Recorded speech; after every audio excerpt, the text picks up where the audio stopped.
বন্ধুরা স্বাগত আপনাদের আজকের ভিডিওতে। তো আজকে আমি একটি মিউচুয়াল ফান্ড আপনাদেরকে দেখাতে যাচ্ছি। তো যারা নতুন ভাবছেন যে মিউচুয়াল ফান্ডে ইনভেস্ট করবেন, বা যারা অলরেডি মিউচুয়াল ফান্ডে ইনভেস্ট করছেন বা চাইছেন তারা আরও এক্সট্রা অন্য মিউচুয়াল ফান্ডে ইনভেস্ট করতে চাইছেন, তো বেসিক্যালি তাদের জন্য বন্ধুরা, যাদের মিউচুয়াল ফান্ড অলরেডি রয়েছে এবং তারা নেক্সট মিউচুয়াল ফান্ডে ইনভেস্ট করতে চাইছেন তাদের জন্য, এবং যাদের মিউচুয়াল ফান্ডে ইনভেস্টমেন্ট নেই বাট তারা ভাবছেন বা শুরু করবেন ইনভেস্টমেন্ট, তো তাদের জন্য। তো সময় নষ্ট না করে চলুন বন্ধুরা শুরু করা যাক। তো প্রথমে বলে রাখি বন্ধুরা, এই যে আজকে আমি যে মিউচুয়াল ফান্ডটি আপনাদেরকে দেখাতে চলেছি, এইটা বেসিক্যালি একটা ইকুইটি মিউচুয়াল ফান্ড। আমি ক্যাটাগরিটা পরে বলছি। ইকুইটি মিউচুয়াল ফান্ড, এবং এই মিউচুয়াল ফান্ডটি তাদের জন্য যাদের টাইম ডিউরেশনটা বা ইনভেস্টমেন্ট হরাইজনটা একটু কিন্তু লং। তো কতদিন আপনার মনে হতে পারে? আমি বলবো অ্যাটলিস্ট 3 বছর। অ্যাটলিস্ট 3 বছরের ওপরে যদি আপনার হরাইজন থাকে, উপরের দিকে যতটা হতে পারে 5 বছর 10 বছর, বাট মিনিমাম 3 বছর যদি আপনার টাইম হরাইজন থাকে, এবং আপনার যদি এইটা এক্সপেকটেশন হয়ে থাকে যে আমি রিটার্নটা কিন্তু একটু বেশি চাই। হতে পারে আপনি ট্রেডিং করতে পারছেন না, আপনার সময়ের অভাব বা নলেজের অভাব, বিকজ আপনি হয়তো কোনো জব করছেন, বা আপনি স্টুডেন্ট হতে পারেন, বা আপনি কোনো ব্যবসা করছেন, তো আপনার সেই টাইমটা আপনার দেওয়াটা পসিবল হচ্ছে না স্টক মার্কেটে, বা আপনার অতটা নলেজ নেই যে কোনো স্টক আপনি চুজ করবেন, বা কখন বাই করবেন কখন সেল করবেন। তো আপনি চাইছেন যে আমি মিউচুয়াল ফান্ডই করব, ইনভেস্টমেন্ট মিউচুয়াল ফান্ডে, এবং আমি রিটার্নটা যেন ট্রেডিংয়ের মতন পাই, বা ট্রেডিংয়ের থেকেও যেন একটু ভালো রিটার্ন পাই। তো আজকের মিউচুয়াল ফান্ডই তাদের জন্য। রিটার্ন কিন্তু খুবই দারুণ। তো এই কনসেপ্টটা আমি ফান্ডটি তো ডেফিনেটলি বলবো, ভিডিওটি পুরোটা দেখুন, নালে বন্ধুরা আপনি ফান্ডটি নাম দেখে চলে গেলেন, কালকে ইনভেস্ট করে দিলেন, আপনি বুঝতে পারবেন না যে ফান্ডটি কীরকমভাবে কাজ করছে, এবং পুরোটা না বুঝলে বুঝতে পারবেন না যে এটা আপনার জন্য কিনা। তো আমি পুরো সম্পূর্ণ ব্যাপারটি বলবো, এই ফান্ডটি কীভাবে বাই করে, কীভাবে সেল করে, এই ফান্ডটিতে কীরকম কী পোর্টফোলিও রয়েছে, সব কিছু শেয়ার করছি। তো এই ফান্ডটি বেসিক্যালি হলো একটা momentum fund, equity momentum fund. Momentum মানেটা কি? মোমেন্টাম মানে দেখুন, আমাদের ইন্ডিয়ান স্টক মার্কেটে তো অনেক স্টক রয়েছে। তো সব স্টক কিন্তু সবসময় একভাবে ওপরের দিকে যায় না, সব স্টক কিন্তু একভাবে সবসময় নিচের দিকে নামে না। কিছু স্টক থাকে খুব জোরে উপরে ওঠে, কিছু স্টক থাকে আস্তে আস্তে উপরে ওঠে, কিছু স্টক থাকে খুব জোরে নিচে নামে, এবং কিছু স্টক থাকে খুব আস্তে আস্তে নিচে নামে। তো আর কিছু স্টক থাকে দেখবেন আপনি একই রেঞ্জের মধ্যে ঘুরে চলেছে। তো আপনি 5 ক্যাটাগরির স্টক দেখতে পারবেন অ্যাট দ্য সেম টাইম, সেটা বুল মার্কেট হোক কি বিয়ার মার্কেট হোক। তো আপনাকে প্রফিট আপনি তখনই করতে পারবেন মিউচুয়াল ফান্ডে ইনভেস্ট করে, যখন কিন্তু ওপরের দিকে যাবে। তো এইখানে যে স্টকগুলো ফান্ড ম্যানেজার পিক করে, সেটা কিন্তু একদম প্রথম যে স্টকটা আমি বললাম, যারা খুব দ্রুত উপরে যায়, সেই সমস্ত স্টকে এরা কিন্তু ইনভেস্ট করে। আর সেকেন্ড হচ্ছে একটু আস্তে আস্তে উপরে যায়, এরা কিন্তু সেই স্টকে ইনভেস্ট করে না। তো এইবার আসি আমরা যে এদের পোর্টফোলিও সম্বন্ধে। তো আপনি ফান্ডটি আমি নাম দেখাচ্ছি, আপনি দেখুন। ফান্ডটির নাম হচ্ছে ICICI Prudential Nifty 200 momentum 30 index fund. তো এইটা কোনো স্পন্সরশিপ ভিডিও না। এই ফান্ডে বন্ধুরা আমার নিজস্ব ইনভেস্টমেন্ট রয়েছে। আপনি যদি দেখেন, এখানে কিন্তু হোল্ডিং দেখাচ্ছে, এখানে কিন্তু আমার নিজস্ব হোল্ডিংও রয়েছে, আমার নিজের ইনভেস্ট করা টাকাও এর মধ্যে রয়েছে। আমি যেটা নিজে করি, বা যেটা নিজে করে আমি স্যাটিসফাইড হই বা প্রফিটেবল হই, আমি সেটাই কিন্তু আপনাদেরকে সাজেস্ট করি, বিকজ আপনাদেরও হার্ড অ্যান্ড মানি, কষ্টের টাকা। তো আমি কিন্তু কোনো সময় সেটাকে বৃথা যেতে দিতে পারি না। তো আমি সেটাই আপনাদেরকে বলবো, যেটাতে আমি প্রফিটেবল হয়েছি, আমি চাই আপনারাও প্রফিটেবল হন। তো ফান্ডটার নাম আপনি দেখতে পাচ্ছেন, যে ফান্ডটার নাম হচ্ছে ICICI Nifty 200 momentum 30 index fund. তো এইটা একটা ডিরেক্ট ফান্ড। তো রেগুলার ডিরেক্ট আশা করি আপনারা জানেন, না জানলে আমি বলে দিচ্ছি। রেগুলার ফান্ড এবং ডিরেক্ট ফান্ডের মধ্যে তফাৎ হচ্ছে, ডিরেক্ট আপনি এটা মানে ফান্ডের যে কোম্পানি রয়েছে এএমসি, আপনি তাদের দিয়ে ডাইরেক্ট পারচেস করছেন। রেগুলার মানে আপনি মাঝখানে একটা ব্রোকার রেখে দিলেন, দেখবেন কোনো ব্যাংক থেকে আপনি যখনই কোনো ফান্ড কিনবেন ওটা রেগুলার ফান্ড হয়, কেন ব্যাংক মাঝখানে ব্রোকার হিসাবে কাজ করে। তো ওখানে কি হয়, অ্যানুয়াল যে রিটার্নটা আছে ওটা 1%-এর মতো ভ্যারি করে। রেগুলার ফান্ডে আপনি দেখবেন যে ডিরেক্ট ফান্ডে যে ধরুন 20% দিয়েছে, আপনি রেগুলার ফান্ডে 19% পাচ্ছেন। ওই যে 1% ওইটা কিন্তু ব্যাংক বা মাঝখানে যে ব্রোকার থাকে সে কিন্তু ওইটা মানে ওইটা তার জন্য থাকে, মানে সে নিয়ে নেয় আর কি। তো আমাদের ডিরেক্ট ফান্ডেই ইনভেস্ট করাটা উচিত। তো আপনাদের যাদের যেই ব্রোকারের কাছে অ্যাকাউন্ট থাকুন না কেন, এখন কিন্তু প্রতিটা ব্রোকারের কাছে ডিরেক্ট ফান্ড মানে মিউচুয়াল ফান্ড বাই করার কিন্তু অপশান রয়েছে। তো রেগুলার ফান্ড সেরকম আর কোনো ব্রোকারের কাছে নেই, সবাই ডিরেক্ট ফান্ড। তো সেখানে আপনি নিশ্চিন্ত থাকুন। আর ডিরেক্ট ফান্ড এটা গ্রোথ ফান্ড, এটা কিন্তু ডিভিডেন্ড ফান্ড নন। ফান্ড দু রকমের হয়, একটা ডিভিডেন্ড যেটা আপনার ক্যাপিটাল অ্যাপ্রিসিয়েট তো হবেই, উল্টে আপনি কিন্তু একটা ডিভিডেন্ড পাবেন, সেটা কোয়ার্টারলি হোক বা 6 মাসে একবার হোক, আপনি যখন যখন ডিভিডেন্ড হবে ফান্ড আপনাকে আপনার ব্যাঙ্ক অ্যাকাউন্টে ডিভিডেন্টটা পাঠাবে। আর গ্রোথ ফান্ড মানে হচ্ছে আপনি কিন্তু কোনো ডিভিডেন্ড পাচ্ছেন না, আপনি যে ডিভিডেন্টটা মিউচুয়াল ফান্ড পাচ্ছে মানে শেয়ার হিসাবে যে ডিভিডেন্টগুলো পাচ্ছে সেটা কিন্তু আপনার ফান্ডের মধ্যে ইনভেস্ট করছে এবং ওইটা কম্পাউন্ডিং হচ্ছে। আপনি প্রতি মাসে টাকাটা না পেয়ে ভাবুন ওই টাকাটা ফান্ড ম্যানেজার আপনার ওই টাকাটা আপনার ব্যাংকে না পাঠিয়ে আপনার ক্যাপিটালের উপরে আবার রিইনভেস্ট করছে এবং সেটার উপরে আবার রিটার্ন কামাচ্ছেন। তো এটা হচ্ছে গ্রোথ ফান্ড। তো আমি সাজেস্ট করবো, যদি আপনার মান্থলি কোনো খরচাই ফান্ডের থেকে না নেওয়ার থাকে এবং আপনি এটা লং টার্ম জাস্ট ক্যাপিটাল অ্যাপ্রিসিয়েশনের জন্য ইয়ে করেন মানে ফান্ডে ইনভেস্ট করেন, তাহলে আমি বলবো সবসময় আপনি গ্রোথ ফান্ডে ইনভেস্ট করুন। গ্রোথ ফান্ডই বেস্ট এই কারণে। তো ডিরেক্ট গ্রোথ ফান্ড এটা ইন্ডেক্স ফান্ড ইটিএফ। তো ফান্ডের নাম আপনি দেখেছেন। এইবার আসি ফান্ডের ডিটেলসে, যে এই ফান্ডটি কাজ কীভাবে করে।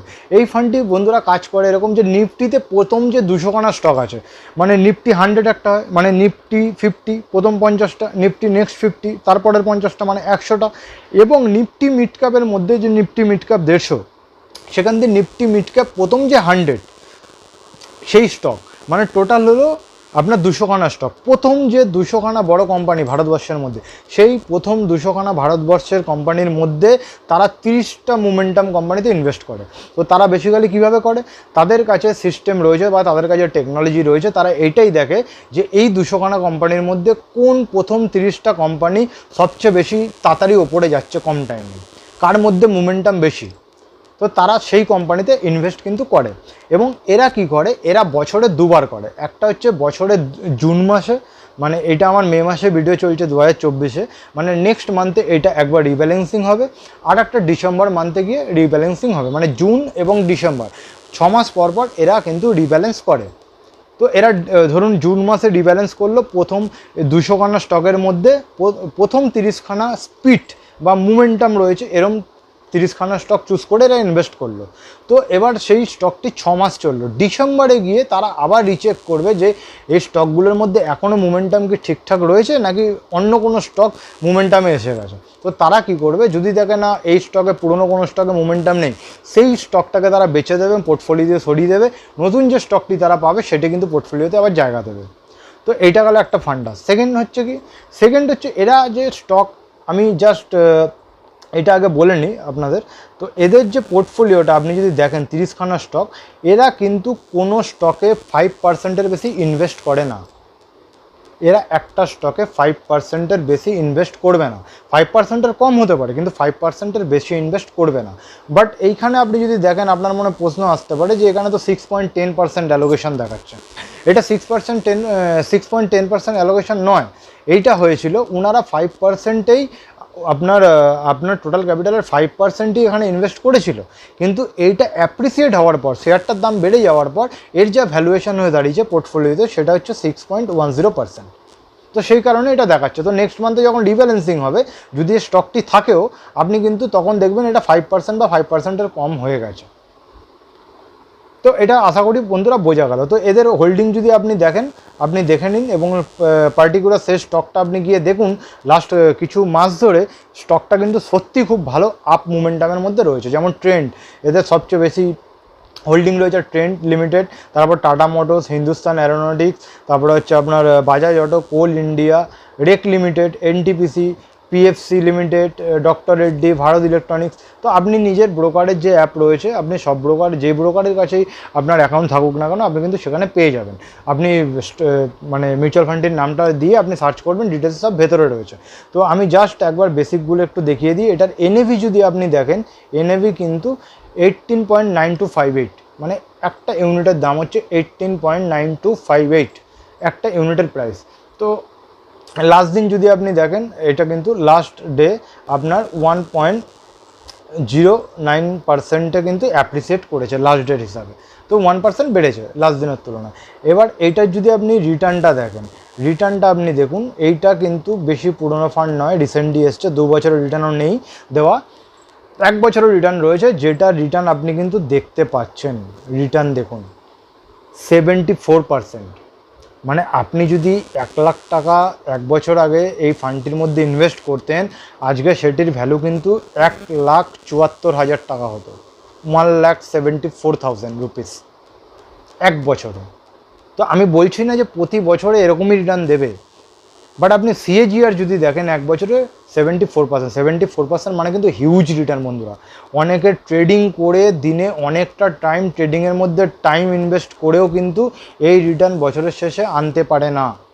বাট এই মিউচুয়াল ফান্ডে আপনি যদি ইনভেস্ট করে রেখে দিতেন, নিজের কাজও করতেন, আপনি ডেলি দেখতেনও না, তাও কিন্তু আপনাকে 74% রিটার্ন দিয়ে যেত। তো আশা করি বুঝতে পেরেছেন এই ফান্ডে পোটেনশিয়ালিটি কতটা। Small cap fund, mid cap fund, large cap fund, 3 রকমের ফান্ড হয়। তো আমরা স্মল ক্যাপকে সবসময় বলি যে রিটার্নের পরিপ্রেক্ষিতে স্মল ক্যাপ ফান্ড সবচেয়ে ফাস্ট বেশি রিটার্ন দেয়। আপনি যদি দেখেন এই মানে অনেক স্মল ক্যাপ ফান্ড আছে যে এতটা রিটার্নও কিন্তু লাস্ট 1 বছরে দিতে পারেনি, বিকজ এরা সেই কোম্পানিগুলোকে চুজ করছে যেই কোম্পানিগুলো উপরে যাচ্ছে। আপনার বেশি রিটার্ন তখনই আসবে, বা আপনি ইন্ডেক্সকে মানে নিফটি 50 রিটার্নকে বিট করতে পারবেন তখনই, যে নিফটি 50-র মধ্যে যেই কোম্পানিগুলো কিন্তু নিফটির দিয়েও বেশি বাড়ছে, যদি সেই কোম্পানিগুলোতে আপনি ইনভেস্ট করেন, তবেই কিন্তু আপনার নিফটি 50-র অ্যাভারেজ রিটার্নের দিয়ে কিন্তু রিটার্নটা বেশি আসবে। তো এখানেও তাই, ফান্ড ম্যানেজার যেহেতু হাইয়েস্ট মোমেন্টাম স্টকগুলোকে পিক করছে, যারা নিফটির দিয়ে বেশি দৌড়াচ্ছে উপরে, সুতরাং তার এই জন্য রিটার্নটা নিফটির দিয়ে কিন্তু অনেক বেশি, ইন্ডেক্সের দিয়ে অনেকটা বেশি। তো এইটা গেল রিটার্ন। তো এবার নেক্সট আমরা যদি আসি, সেটা হচ্ছে মিনিমাম ইনভেস্টমেন্ট। তো মিনিমাম ইনভেস্টমেন্ট আপনি যদি দেখেন, এখানে যখন আপনি ফান্ডটি প্রথম পারচেস করছেন, এখানে কিন্তু 5,000 রুপিস লাগবে, 5,000 টাকা। 5,000 টাকা প্রথমবারই লাগবে যখন আপনি একদম প্রথম এই ফান্ডটি ইনভেস্ট করছেন, সেটা লামসামের ক্ষেত্রে বলছি। তো 5,000 টাকা লামসাম হোক বা এসআইপি হোক, 5,000 টাকা প্রথমে দিচ্ছেন, তারপরের মাস দিয়ে সেটা আপনি যদি এসআইপি করেন, সেটা আপনি কম 100 টাকা, 500 টাকা, 1,000 টাকা, আপনার যেমন ক্যাপাসিটি আপনি করতে পারেন। আর লামসামের ক্ষেত্রেও তাই, আপনি পরে 5,000 টাকাই করতে হবে এরকম ব্যাপার না, তার দিয়ে কমেও হবে, বাট প্রথমবারের জন্য 5,000 টাকা মিনিমাম আপনার ইনভেস্টমেন্ট লাগবে। তো এবার আসি আমি এক্সিট লোড। এক্সিট লোড দেখুন বন্ধুরা, এক্সিট লোড কিন্তু এখন এই ফান্ডে 0 রয়েছে। হতে পারে ইন ফিউচার এটা 1% হয়ে গেল বা 0.5% হয়ে গেল, বাট এই মুহূর্তে কিন্তু 0 রয়েছে। তো আপনি আজকে যদি ফান্ডটি কেনেন, কালকে কিছু একটা প্রবলেম আপনার হতে পারে, বা কোনো এমার্জেন্সি কিছু পড়ে যেতে পারে, যে ফান্ডটি আপনি মানে রিডিম করতে চাইছেন, বা টাকাটা আপনার দরকার, আপনি রিডিম করতে পারেন। আপনার 0.1%ও এক্সিট লোড কিন্তু লাগছে না, এই মুহূর্তে 0 এক্সিট লোড। এক্সপেন্স রেশিও আপনি যদি দেখেন 0.34%, যেটা একদমই কম। আপনাকে ফান্ড যেই তুলনায় রিটার্ন দিচ্ছে, সেই তুলনায় যদি এক্সপেন্স রেশিও দেখেন, আপনি একদমই কম। তো এটা নিয়েও কোনো সমস্যা নেই। এবার যদি আপনি একবার চার্টটা দেখে নেন, ম্যাক্সিমাম এই ফান্ডটি যবে দিয়ে শুরু হয়েছিল তবে দিয়ে এটা লঞ্চ ডেট আপনি যদি দেখেন, তো লঞ্চ দেখুন 2 জুলাই 2022। তো জাস্ট এটা ধরুন আপনি 1 বছর 10 মাসের মতন হয়েছে, মানে 2 বছর হতে চলছে এরকম আর কি। তো এবারে আপনি একবার দেখে নিন 1 ইয়ারের চার্ট, এরকম মানে লং আপ ট্রেন্ডেই রয়েছে, এবং 3 মান্থের এইটা। এবার আপনি যদি এটা দেখেন AUM মানে অ্যাসেট আন্ডার ম্যানেজমেন্ট, টোটাল এই ফান্ডটিতে কত টাকা রয়েছে, টোটাল এই ফান্ডটিতে যদি আপনি দেখেন 192 কোটি টাকার মতন, 192.58 করোড়, মানে 192 কোটি 58 লাখ টাকা এই ফান্ডটির সাইজ। মানে আপনি ধরুন 100 টাকা দিয়েছেন, আমি 100 টাকা দিয়েছি, এরকম আরও অনেকে 100 টাকা 200 টাকা করে দিয়েছে। তো সবার মিলে যে অ্যামাউন্টটা ক্রিয়েট হয়েছে, বা যেই অ্যামাউন্টটা ফান্ড ম্যানেজার টোটাল পেয়েছেন সবার দিয়ে, এবং যে ক্যাপিটালটা দিয়ে উনি এই ফান্ডে ইনভেস্ট করেছেন, সেটা হচ্ছে 192.58 ক্রোড়। তো এবার লক ইন পিরিয়ড যদি দেখি বন্ধুরা, একটা প্লাস পয়েন্ট হচ্ছে লক ইন কোনো পিরিয়ড নেই। আমি আগেই বলেছি এক্সিট লোডও নেই, লক ইন পিরিয়ডও নেই। আপনার আজকে দিয়ে কালকে যদি আপনি রিডিম করতে চান করতে পারবেন, কোনো লক ইন পিরিয়ড নেই। এবার রিস্ক ইনভলভ যদি দেখেন, এখানে কিন্তু ভেরি হাই দেখাচ্ছে, বিকজ এই জন্যই যে এরা মোমেন্টাম কোম্পানিতে কিন্তু ইনভেস্ট করছে। তো মোমেন্টাম কোম্পানি হঠাৎ যদি মার্কেটে কোনো ক্র্যাশ আসে বা কিছু আসে, তো নিচে আসতেও পারে। তো মার্কেট হঠাৎ করে কোনো ব্যাড নিউজ এলো, ওয়ার হয়ে গেল, বোম পড়লো, কোথাও কোথাও যুদ্ধ লেগে গেল, যেগুলো হয় না সচরাচর বাট হতে পারে, পুরোটাই আনপ্রেডিক্টেবল ব্যাপার। যদি হয়তো তখন কিন্তু একটা রিস্কের সম্ভাবনা থাকে, সেটা প্রতিটা আপনি ট্রেডিং করলেও থাকবে, আপনি অন্য কোনো মিউচুয়াল ফান্ডে ইনভেস্ট করলেও থাকবে, মানে আপনি স্টক মার্কেটে ইনভলভ থাকলে আপনার এই রিস্কটা সবসময়ের জন্য থাকবেই। তো সেটা এখানেও, তো এটা ভেরি হাই দেখাচ্ছে। আপনি ফান্ড ম্যানেজার যদি আপনি দেখেন, তাহলে ফান্ড ম্যানেজার হচ্ছে, এক মিনিট বন্ধুরা, ফান্ড ম্যানেজার যদি আপনি দেখেন তো মিস্টার নিশিত প্যাটেল। তো মিস্টার নিশিত প্যাটেল যিনি রয়েছেন, উনি এই ফান্ডটিকে কিন্তু ম্যানেজ করছেন, মানে উনি কিন্তু এই ফান্ডটির ফান্ড ম্যানেজার। তো এবার আপনি সেক্টরগুলো দেখে নিন, কনজিউমার ডিকশনারি, হেলথ কেয়ার, আপনার ফিনান্সিয়াল, মেটেরিয়ালস, ইন্ডাস্ট্রিয়াল, এরোস্পেস এবং ডিফেন্সে রয়েছে, real estate, utilities, information technology. আপনি আপনার ব্রোকারের অ্যাকাউন্টে গিয়ে একবার দেখে নিন এটা, ঠিক আছে, আপনি ডিটেলসটা পেয়ে যাবেন, এগুলো সব কোম্পানি রয়েছে। তো এটাই ছিল বন্ধুরা আজকের বেসিক একটা ইনফরমেশান। বেসিক বলবো না, আমি পুরোটাই চেষ্টা করছি ডিটেলসে আপনাদেরকে বলার, এই ফান্ডটি কীভাবে কাজ করে, কীভাবে ইনভেস্ট করে, কীভাবে বাই করে, কীভাবে সেল করে। তো এই ফান্ডটির মেন যে লক্ষ্যটা বা মেন যে ভিশনটা, তাদের কীভাবে কাজ করাটা, মানে মার্কেটে তারা কীভাবে কাজ করে, সেটা আশা করি আপনাদেরকে বোঝাতে পেরেছি। তো এইটা আমার সেই সমস্ত বন্ধুদের জন্য আমি বলুন রেকমেন্ড করব, বাট আপনি ডেফিনেটলি আপনার নিজের মতামত বা আপনি নিজের ফিনান্সিয়াল অ্যাডভাইজার যদি কেউ থেকে থাকেন তার সাথে একবার আলোচনা করে নিন। বাট আমি বলবো যাদের ভিশনটা একটু লং এবং মিনিমাম 3 সাল রয়েছে বা তার উপরে, তো আমি বলবো তারা এই ফান্ডটি দেখতে পারেন এবং আপনাদের রিটার্ন অন্যান্য ফান্ডের তুলনায় আশা করি এখানে বেশি আসবে। তো আজকের বন্ধুরা ভিডিও এতটাই। যদি ভিডিওটি ভালো লাগে লাইক করবেন, শেয়ার করবেন এবং সাবস্ক্রাইব করবেন। ফিউচারে আমি মিউচুয়াল ফান্ড রিলেটেড বা ট্রেডিং রিলেটেড আরও ভিডিও নিয়ে আসবো, সেগুলো আপনাদের নোটিফিকেশানে কিন্তু পেয়ে যাবেন। চ্যানেলটি নতুন বন্ধুরা, আপনাদের সাহায্য খুবই দরকার। তো লাইক করুন, শেয়ার করুন এবং সাবস্ক্রাইব করুন। তো আজকের মতো বন্ধুরা এতটাই, দেখা হচ্ছে নেক্সট ভিডিওতে। ভালো থাকবেন, হ্যাপি ট্রেডিং, হ্যাপি ইনভেস্টিং বন্ধুরা।